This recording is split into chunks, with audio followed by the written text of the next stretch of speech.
Welcome back friends. આપણે જૈવ વિવિધતા અને સંરક્ષણ આ ટોપિકની ચર્ચા એમાં કરતા હતા. અને જૈવ વિવિધતા કોને કહેવાય, જૈવ વિવિધતાના અલગ અલગ જે કોઈ બધી જુદા જુદા વિસ્તારોમાં કઈ પ્રકારની જૈવ વિવિધતા જોવા મળતી હોય છે, આ બધી બાબતની એમાં આપણે ઘણી બધી ચર્ચાઓ કરી છે. હવે એના પછી જો આપણે એ ટોપિકની અંદર આગળ વધીએ તો આજે આપણે વાત કરશું એમાં જૈવ વિવિધતા જે છે એની ભાત વિશે, એટલે પેટર્ન ઓફ બાયોડાયવર્સિટી. હવે આપણે બધા જાણીએ છીએ કે વિશ્વની અંદર બધા જ વિસ્તારોમાં એક સરખા પ્રકારની જૈવ વિવિધતા તો ક્યાંય જોવા મળતી નથી. બધા જ વિસ્તારની અંદર અલગ અલગ પ્રકારની જૈવ વિવિધતાઓ જે છે આપણને એમાં જોવા મળતી હોય છે. એનું કારણ એ છે કેમ કે જે જૈવ વિવિધતા જે છે એ મુખ્યત્વે એ સજીવોના નિવાસ સ્થાન ઉપર પણ આધાર રાખે છે. અને એટલા માટે પૃથ્વી ઉપર અલગ અલગ પ્રકારનો જે આખો નિવસન તંત્રના જે બધા પ્રકારો છે એ મુજબ જુદા જુદા વિસ્તારોની જે જૈવ વિવિધતા જે છે આપણને જુદા જુદા પ્રકારની જોવા મળતી હોય છે. એ એક સમાન ન હોય, બરાબર, એ વિસ્તાર ઉપર આધાર રાખતી હોય છે. ને એટલા માટે દરેક વિસ્તારની જે જૈવ વિવિધતાઓ જે છે સમગ્ર વિશ્વની અંદર એની અંદર આપણને વિવિધતા જોવા મળતી હોય છે. એ એક સમાન હોતી નથી. એમાં આપણને ઘણું બધું જે જુદાપણું છે એ જુદાપણું એમાં જોવા મળતું હોય છે. હવે આ જુદાપણું કોના કારણે જોવા મળતું હોય છે? શા માટે એ અલગ અલગ પ્રકારના નિવસન તંત્રમાં કે પૃથ્વી ઉપરના જુદા જુદા વિસ્તારમાં જે વિવિધતા જુદી જુદી હોય એવું એની પાછળ શું જવાબદાર કારણો છે, અથવા તેવું શા માટે એની અંદર આપણને જોવા મળે છે? તો એના માટે આપણે વાત કરશું એ સમજવા માટે અક્ષાંશીય જે ઢોળાંશ છે એ અક્ષાંશીય ઢોળાંશ વિશેની ચર્ચા કરી. આપણે બધા જાણીએ છીએ કે વિશ્વની અંદર અલગ અલગ પ્રકારના જે વિસ્તારો છે એ વિસ્તારોમાં વનસ્પતિ અને પ્રાણીઓ જે છે એ પ્રાણીઓની આપણને ઘણી એને જે ફેલાવો છે એની પેટર્ન એટલે એની ભાત જે છે એ જુદા જુદા પ્રકારની જોવા મળે છે. અને વૈજ્ઞાનિકો દ્વારા આ જે એની જે પેટર્ન છે એની જે ભાત છે એને ઘણા બધા વૈજ્ઞાનિકો દ્વારા એને જુદા જુદા વિસ્તારોમાં એનો અભ્યાસ કરવામાં આવ્યો છે. અને એને આપણે એમાં જે કોઈ પણ જીઓગ્રાફી તરીકે ઓળખી શકાય. એટલે જીઓગ્રાફિક જે આખી રચના છે, બરાબર, એ પછી ફાઇટો જીઓગ્રાફી હોય કે પછી એની અંદરની એનિમલની જીઓગ્રાફી આપણને જોવા મળતી હોય. તો સમગ્ર વિશ્વની અંદરની જે કોઈ પણ આપણને એમાં એનું જે જીઓલોજીકલ જે ડિસ્ટ્રીબ્યુશન આખું જે જોવા મળે છે એ અલગ અલગ પેટર્ન એની અંદર જુદા જુદા પ્રકારની હોય છે. બધામાં એક સમાન નથી હોતી. ક્યાં જે વિવિધતા વધારે હોય, ક્યાં જે વિવિધતા ઓછી હોય, બરાબર. આને પેટર્ન કહેવાય. પેટર્ન એટલે શું? તો કે એની ભાત એ જુદા જુદા પ્રકારનું આખું જે કોઈ પણ સચિત્ર જે છે એ આપણને ત્યાં ઉપસી આવતું અથવા તે જોવા મળતું હોય છે એને આપણે એની ભાત તરીકે ઓળખી શકીએ. એટલે વિશ્વની અંદર જુદા જુદા પ્રકારની જે પેટર્ન છે, બરાબર, સજીવોના જે વિસ્તરણની એ આપણને જુદા જુદા પ્રકારની જે જોવા મળતી હોય છે. અને આના માટે આપણે જે કોઈ પણ અક્ષાંશીય જે ઉતાર ચઢાવ જે છે એ ઉતાર ચઢાવ જે ક્રમબદ્ધ પ્રકારનો ઉતાર ચઢાવ જે છે આપણને જુદા જુદા પ્રકારના વિસ્તાર પ્રમાણેમાં જોવા મળતો હોય છે. જો આપણે એ બાબતને સમજવા માટે, સરળતાથી સમજવા માટે આપણે એમાં પૃથ્વીની અંદરના જે વિસ્તારો છે એના વિશેની આપણે ચર્ચા કરી. આમ તો આપણે બધા જાણીએ છીએ કે પૃથ્વીનો જે આખો ગોળો છે, બરાબર, અથવા જે પૃથ્વી છે એમાં આપણને બે ધ્રુવ જોવા મળે છે. એક ઉત્તર ધ્રુવ છે અને બાકીનો એમાંનો દક્ષિણ ધ્રુવ છે. હવે એમાં આપણને અલગ અલગ પ્રકારના વિસ્તારોમાં આપણને જુદા જુદા પ્રકારના વિસ્તારો એમાં જોવા મળતા હોય છે. કોઈ વિસ્તાર જે છે એ શીત કટિબંધનો વિસ્તાર હોય, જેમ કે ઉત્તર ગોળાર્ધની અંદર જો આપણે વાત કરીએ તો શીત કટિબંધિત વિસ્તારો છે. કેટલાક પ્રદેશો જે છે એ સમશીતોષ્ણ કટિબંધ ધરાવતા વિસ્તારો છે. અને ત્રીજું જેને આપણે કહીએ છીએ ઉષ્ણ કટિબંધિત વિસ્તારો. તો આ જે બધા વિસ્તારો છે એ વિસ્તારો કોના ઉપર આધારિત છે? તો કે એ વિસ્તારો જે છે એ પૃથ્વી ઉપર અલગ અલગ પ્રકારના જે વિસ્તારોની અંદર જુદા જુદા પ્રકારની જૈવ વિવિધતાઓ આપણને એમાં જોવા મળતી હોય છે. એમાં આપણે જે સામાજિક વિજ્ઞાનની અંદર જો વાત કરીએ તો એમાં અલગ અલગ પ્રકારની રેખાઓ વિશે પણ એમાં ભણી ચૂક્યા છે. ભાઈ કર્કવૃત હોય, વિષવવૃત હોય, મકરવૃત હોય, બરાબર. આ બધી અલગ અલગ પ્રકારની જેને આપણે ભૂમધ્ય રેખાઓ જે છે એ રેખાઓ તરીકે આપણે એમાં અલગ અલગ પ્રકારની રેખાઓ એમાં જોવા મળતી હોય છે.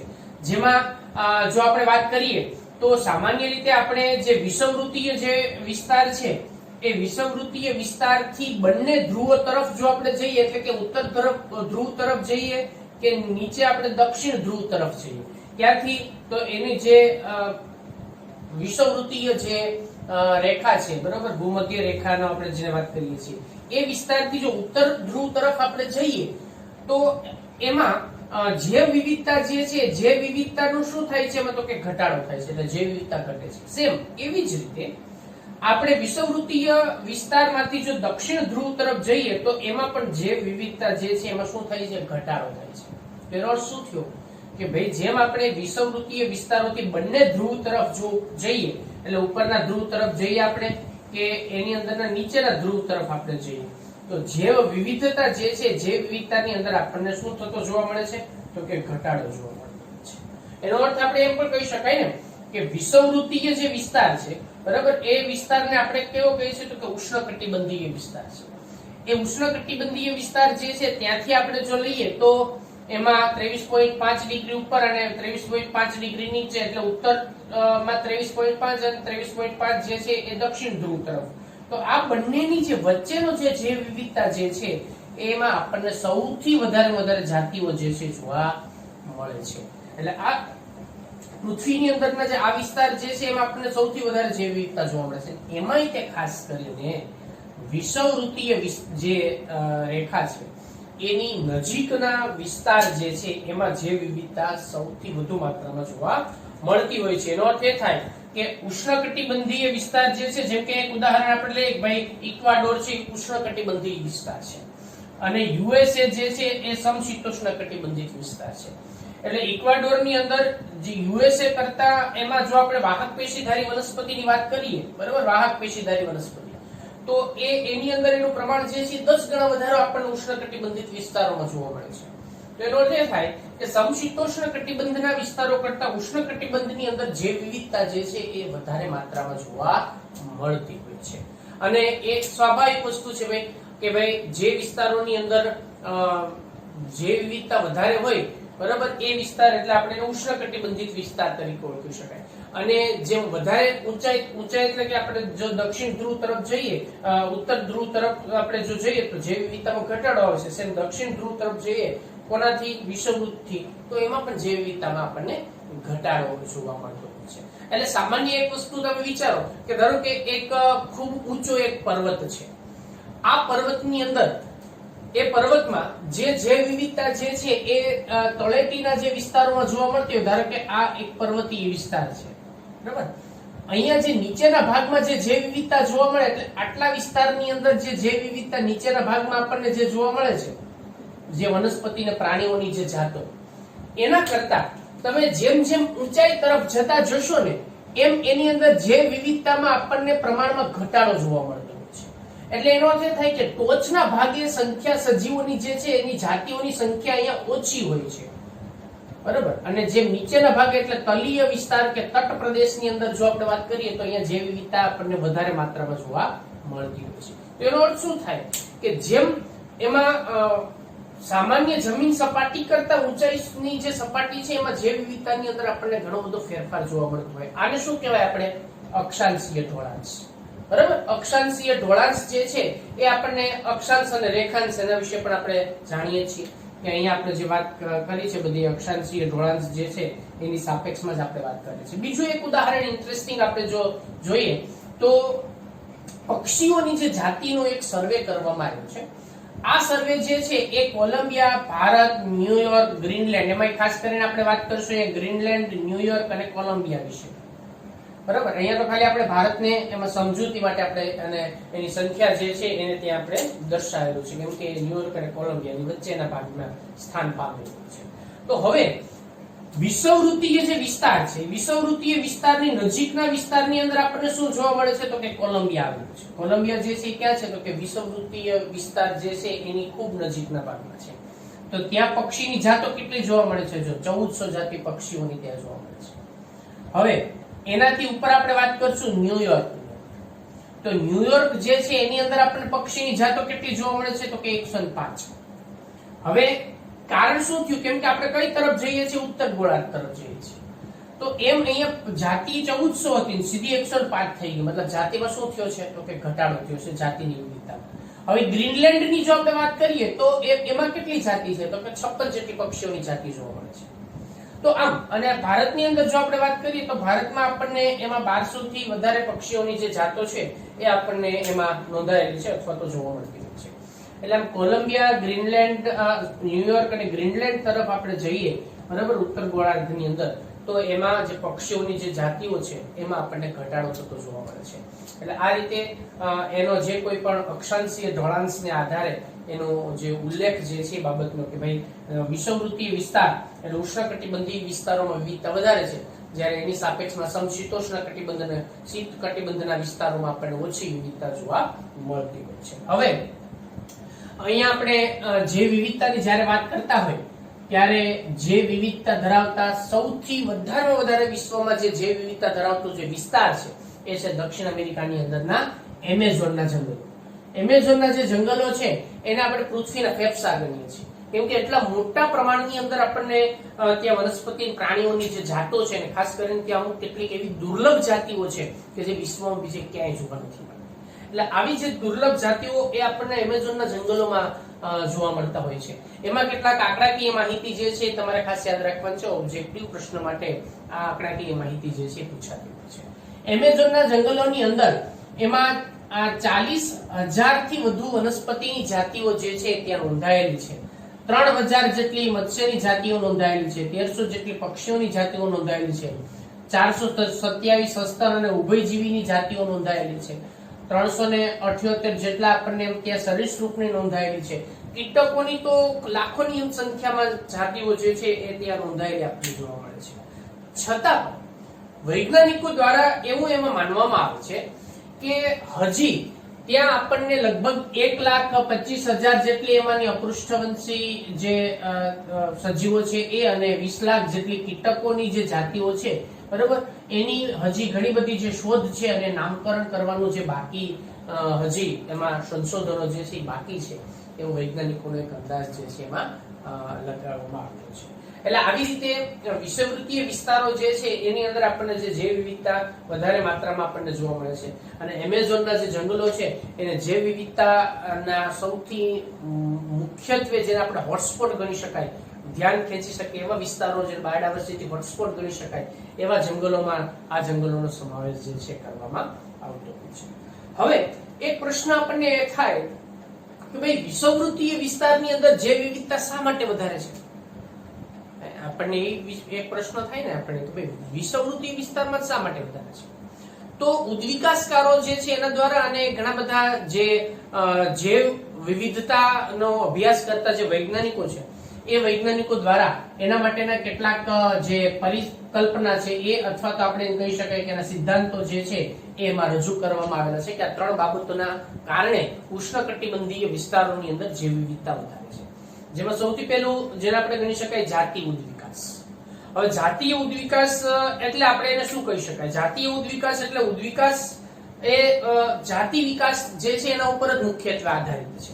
એટલે આપણે એવું કહી શકાય એની અંદર કે ભાઈ કાળક્રમે એમાં ઘણા બધા અલગ અલગ પ્રકારની જે કોઈ પણ નવી જાતિઓ છે એ નવી જાતિઓ એમાં ઉત્પન્ન થતી હોય છે અને એ નવી જાતિઓ ઉત્પન્ન થવાને આપણે જાતીય ઉદ્વિકાસ તરીકે ઓળખવામાં આવતો હોય છે. એટલે જાતીય ઉદ્વિકાસ જે છે એની અંદર શું થાય છે તો કે નવી જાતિ જે છે એનું નિયત સમયે એમાં આપણને નિર્માણ થતું જોવા મળે છે. એટલે જાતિ વિકાસમાં તે વિસ્તારમાં નિયત સમયે બરાબર નિયત સમયે જે નવી જાતિઓ જે છે એ નવી જાતિઓનું ત્યાં સર્જન થાય છે, જેને આપણે જાતિ વિકાસ તરીકે ઓળખવામાં આવે છે. હવે પ્રશ્ન એ છે કે આ જે જાતિ વિકાસનું જે સર્જન છે શેના કારણે થયું હશે? તો જાતિ વિકાસનું સર્જન ક્યારે થાય? તો જાતિ વિકાસનું સર્જન ત્યારે થાય કે જ્યારે એનું જે કોઈ પણ ત્યાં જે જાતિ ત્યાં વસવાટ કરે છે એ વસવાટ કરતી જાતિને તમામ પ્રકારની અનુકૂળતાઓ એને મળી રહેતી હોય છે. એટલે તમામ પ્રકારની જે અનુકૂળતાઓ જો એને પ્રાપ્ત થાય બરાબર એટલે કે અનુકૂળતાઓની અંદર કઈ કઈ બાબતનો સમાવેશ થાય?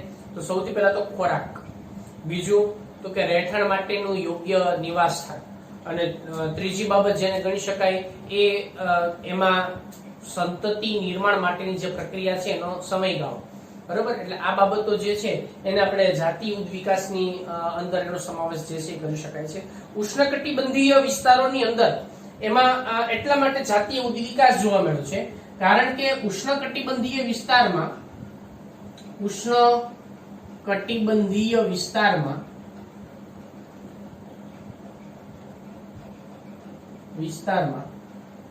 વર્ષો સુધી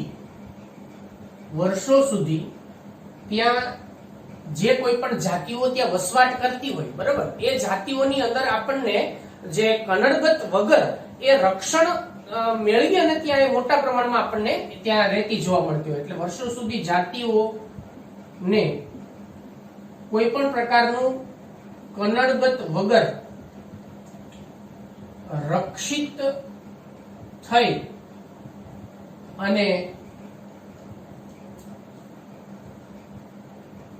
વસવાટ કરતી હોય છે.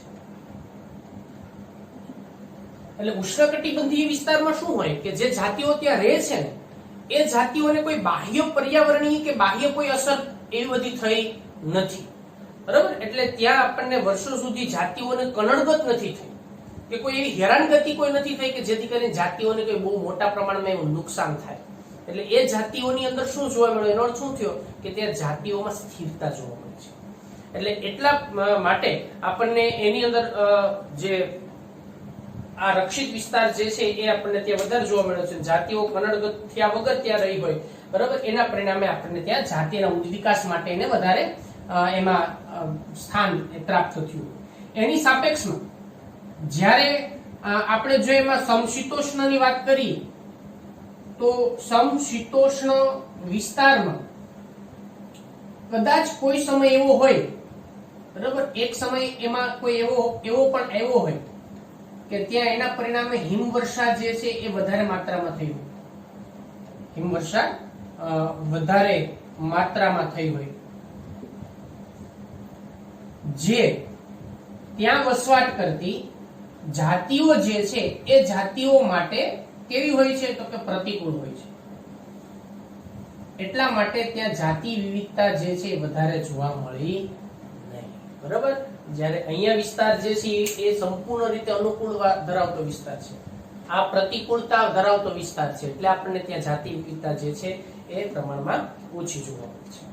બીજી જો આપણે વાત કરીએ એની અંદર આ વાત કરી જાતિ વિકાસ ઉદ્વિકાસ વિશે, બરાબર. હવે બીજું કારણ જો આપણે એની અંદર બીજા સિદ્ધાંત વિશેની જો ચર્ચા કરીએ તો એ છે પર્યાવરણીય અસર.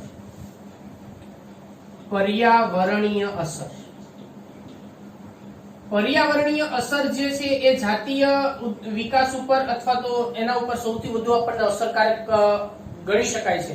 કેમ કે એની અંદર શું હોય કે પર્યાવરણ જે છે એ પર્યાવરણ ઉષ્ણકટિબંધનું જે પર્યાવરણ છે ને, બરાબર, ઉષ્ણકટિબંધમાં એનું જે પર્યાવરણ છે એ પર્યાવરણ કોના કરતા તો કે સમશીતોષ્ણ કરતા કેવું છે વધારે તો કે સ્થિર છે. હવે જો આ સૌથી અગત્યની બાબત કરી છે, ઉષ્ણકટિબંધમાં છે ને પર્યાવરણ જે છે એ સ્થિર છે. એટલે પર્યાવરણમાં સ્થિરતા છે, ઝડપથી ઋતુકીય ફેરફારો ન થાય. કે ઋતુકીય ફેરફારો જે છે ને એ ઓછા હોય છે અથવા તો ઋતુકીય ફેરફારો જે છે એ નિયત હોય છે, ધીમા હોય છે. એટલે ઋતુકીય ફેરફારો જે છે એ આપણને એની અંદર લાંબા સમય સુધી ત્યાં જોવા મળતા નથી, બરાબર. એટલે આપણે એવું કહી શકાય કે એમાં ઋતુકીય જે ફેરફારો છે એ ઋતુકીય ફેરફારો નહિવત હોય છે. એટલે જે કોઈ પણ સજીવો ત્યાં વસવાટ કરતા હોય ને એક જ સમાન ઋતુ મળી રહી કે નહીં, એટલે એક સરખી ઋતુ એમાં પ્રાપ્ત થવાને પરિણામે એની અંદર જાતિ વિવિધતામાં શું થાય છે, વધારો થાય. કેમ કે વાતાવરણ સ્થિર છે. આપણે એ પણ જાણીએ છીએ કે પર્યાવરણની અસર સજીવના ઉદ્વિકાસ ઉપર વધારે માત્રામાં થતી જોવા મળતી હોય. એટલે જે કોઈ પણ ઉદ્વિકાસીય જે પરિબળો છે, બરાબર, એ પણ આની અંદર આપણને ઋતુકીય ફેરફારો જે છે નહિવત માત્રામાં થતા હોય. જેમાં ઉષ્ણકટિબંધમાં, જ્યારે સમશીતોષ્ણ કટિબંધમાં ફેરફારો જે છે ખૂબ ઝડપથી બદલાતા હોય, ક્યારેક હિમવર્ષા થવા માંડે, ક્યારેક પછી અચાનક ગરમી પડવા માંડે, બરાબર. આ બધા ફેરફારો એમાં ખૂબ ઝડપથી નોંધાતા હોય છે. જેની સાપેક્ષમાં ઉષ્ણકટિબંધમાં ફેરફારો જે છે ખૂબ ધીમા અને નહિવત માત્રામાં, એટલે ત્યાં જૈવ વિવિધતા આપણને વધારે માત્રામાં જોવા મળતી હોય છે. હવે આ બે બાબતની વાત થઈ. હવે આપણે ત્રીજો સિદ્ધાંતની વાત કરીએ છીએ, એ છે એમાંનો જેને આપણે કહીએ છીએ સૌર ઉર્જા સિદ્ધાંત, જે મુખ્યત્વે ઉત્પાદકતા ઉપર આધારિત છે. બરોબર, ત્રીજો સિદ્ધાંત જે છે એ છે એમાંનો સૌર ઉર્જા સિદ્ધાંત. અને આ જે સૌર ઉર્જા જે સિદ્ધાંત છે, બરોબર, સૌર ઉર્જા સિદ્ધાંત, એના મત મુજબ ઉષ્ણકટિબંધ જે છે ને એ ઉષ્ણકટિબંધમાં ઉષ્ણ જે કટિબંધ નો જે વિસ્તાર છે એ વિસ્તારમાં સૂર્યપ્રકાશ વધારે માત્રામાં મળી રહેવાનો છે. સુવ્યવસ્થિત રીતે સૂર્યપ્રકાશ મળી રહે તો વનસ્પતિની ઉત્પાદકતામાં શું થાય છે? વધારો થાય. કોની ઉત્પાદકતા? તો કે ખોરાકની ઉત્પાદકતા, શર્કરાની ઉત્પાદકતા. બરોબર, એમાં શું થાય છે? ખોરાક બનવાની પ્રક્રિયામાં તો વધારો થાય છે. એટલે જેથી વનસ્પતિની ઉત્પાદકતા વધે છે. અને વનસ્પતિની ઉત્પાદકતા વધે તો આ ઉત્પાદકતાનો ખોરાક તરીકે ઉપયોગ જે છે પ્રાણીઓ વધારેમાં વધારે માત્રામાં કરે. એટલે આપણે ડાયરેક્ટ નહીં પણ ઇનડાયરેક્ટલી સૌર ઉર્જા અને ઉષ્ણકટિબંધમાં જે પ્રકાશ સંશ્લેષણની પ્રક્રિયા જે છે, ઉત્પાદકતામાં જે વધારો થાય છે, એ પણ જાતીય વિવિધતા કે જે વિવિધતામાં આપણને અસરકારક રીતે ભાગ ભજવે છે. એટલે વિસ્તારમાં એમાં સૂર્યપ્રકાશ વધુ મળી રહે છે. તેથી એની જે ઉત્પાદકતા છે એ ઉત્પાદકતા વધે છે. અને જે પ્રત્યક્ષ નહીં તો પરોક્ષ રીતે એ જૈવ વિવિધતા જે છે એ જૈવ વિવિધતામાં અગત્યનો ભાગ ભજવે છે. એટલે હવે તમે જ વિચારો ભાઈ, ખોરાક વધારે હોય બરાબર તો ત્યાં શિકારીઓ વધવાના છે, અથવા જે ખોરાક વધારે હોય ત્યાં સજીવ વધારે વસવાટ કરવાના છે. સુકારણમાં કોણ વસવાટ કરવાનો છે? જંગલોમાં વધારે પ્રાણીઓ હોવાના છે ને, સ્વાભાવિક છે. કેમ તો કે ત્યાં ખોરાક વધારે મળવાનો છે. એટલે અહીંયા શું થયું? પ્રકાશ સંશ્લેષણ થયું એટલે ખોરાક વધારે મળ્યો, એટલે વનસ્પતિ જે છે વધારે માત્રામાં ત્યાં ઉત્પન્ન થતી ગઈ. બરાબર, એટલે માટે ત્યાં સજીવો વધારે સંખ્યામાં ત્યાં આપણને વિકસિત થતા જોવા મળે છે, અથવા વધારે સંખ્યામાં જોવા મળતા હોય છે. એટલે આમ સૌર ઉર્જા, પર્યાવરણીય અસર અને જાતિ વિકાસ, બરાબર, આ પરિકલ્પના જે છે એ વિષુવવૃત્તીય વિસ્તારમાં જે વિવિધતા વધારે હોવા માટેના આપણને કારણભૂત બાબત ગણી શકાય છે.